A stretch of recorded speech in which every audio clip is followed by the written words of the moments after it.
بسم اللہ الرحمن الرحیم۔ آج ہم جو واقعہ بیان کریں گے بہت ہی دلچسپ واقعہ ہے۔ میں امید کرتا ہوں میرے تمام دوست احباب اور اسلام ٹی وی کے تمام ویورز بخیر و عافیت سے ہوں گے۔ جنت الفردوس کا درجہ۔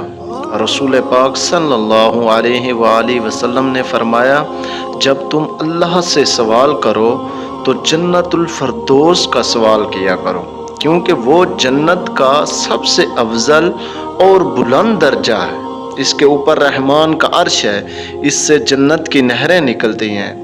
کتاب جنت کی زندگی سے ایک سبق میں نے حاصل کیا ہے، وہ آج آپ تک پہنچاؤں گا۔ جنت تو نعمتوں کا گھر ہے، جہاں رزق کی فراوانی ہے، جہاں رہنے کے لیے باغات، محلات، جن کے نیچے طرح طرح کی نہریں بہتی ہیں۔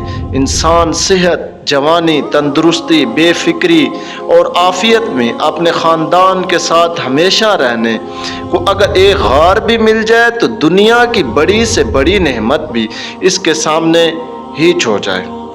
اپنے بچپن ہی کا تصور دیکھیں، جب ہم بے فکر ہوتے ہیں، ہم پر کوئی ذمہ داری نہیں ہوتی، نہ ہی خدشات اور سوچیں ہوتی ہیں۔ زندگی کے اس حصے کا لطف پھر کبھی نہیں آتا، بھلا آپ بعد میں کیسی ہی نعمتوں میں کیوں نہ ہوں۔ آپ آج کی زندگی پر ہی غور کر لیجئے۔ اول تو محرومیاں، اگر ساری نعمتیں بھی ہیں پھر بھی خدشات انسان کو پریشان کیے رکھتے ہیں۔ جنت میں ایسی کوئی فکر اور پریشانی نہیں ہوگی، اور زندگی کی حقیقی لطف تو وہی لوگ اٹھائیں گے جو جنت حاصل کرنے میں کامیاب ہو جائیں گے۔ جنت دار الاسلام ہے، یعنی سلامتی کا گھر ہے۔ اس میں دائمی سکونت اللہ تعالیٰ نے تمام انسانیت میں چھانٹ کر ان کو عطا فرمائے گا، جنہوں نے اس دنیا میں رہتے ہوئے اللہ کی سلامتی والے دین یعنی اسلام سے محبت کی، اسے اپنے اوپر جاری و ساری کیا، اس کے فروغ و نفاذ کے لیے کوششیں کی۔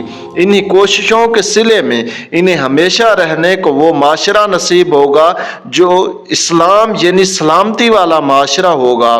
اللہ سے دعا کیجئے وہ ہمیں بھی اپنے انہی پسندیدہ لوگوں میں شامل فرمائیں، جن کو وراثت میں ایسی حسین جنت جینے کو ایسی بہترین زندگی ملے گی۔